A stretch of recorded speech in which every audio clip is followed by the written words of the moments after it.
دوست خیلی کسخلا. دوست من که فقط تویی. همین دیگه.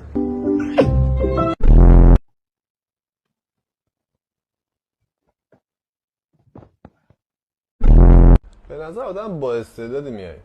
چرا تو تیم من کار نمی‌کنی؟ اگه تو تیم شما آقای رضوانی میدونم. ولی چه کار نمی‌کنی؟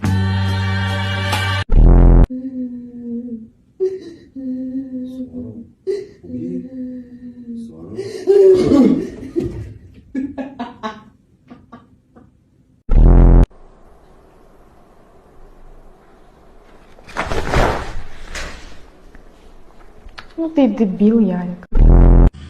خب داداش از سور میدی؟ داشت از ته بزن. چرا؟ داشت سنسان دارم دکترها کباب میشه. وای وای وای